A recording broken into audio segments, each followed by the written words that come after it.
Before leaving, I'm upset.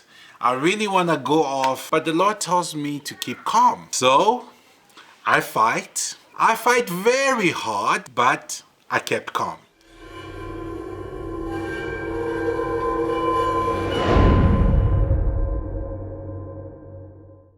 Welcome to God, Wife and Toys. My name is Danny Van Billy, and today we're talking about towing. So I was in a situation 2 months back where a friend of mine was traveling. I had offered to take her stuff down to Durban. Now I live about 6 hours away from her city, and I'd planned on hiring a trailer, leaving at 3 a.m., being there around 9 a.m., and then driving back later in the day. So I'm actually back in Pretoria at least by 6-7 p.m. But things went wrong. When I hired the trailer, the guy who was supposed to be checking if the lights are working or not, I don't know, for some reason he wasn't checking when we did the test. So what this meant was that evening when I was about to leave, we realized that the lights were not working, and this ended up delaying my trip. So you can imagine, I'm angry. This guy's gotten me out of schedule.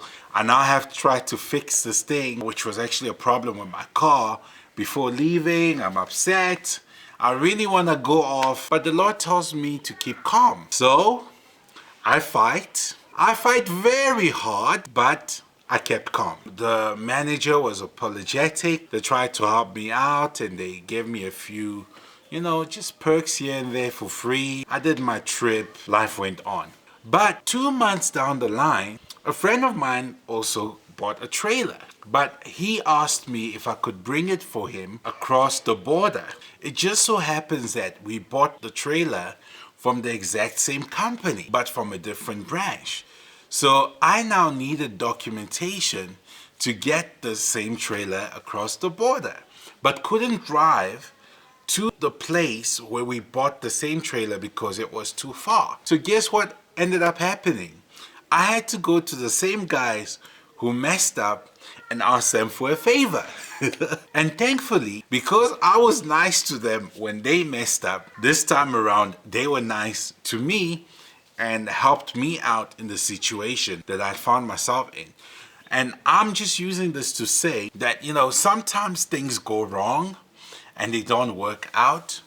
But man, don't mess up relationships just because you're upset. Don't act crazy because you're not getting things done the way that you wanted it done. Sometimes we just need to show kindness to people who don't deserve it in circumstances that inconvenience us, because Christianity is not for good times. Christianity is for all times. Whether the person has done you wrong or not, your character is not dependent on someone else's action. Your character and your response is dependent on who you are as a person. Now, I'm not saying we should accept bad service.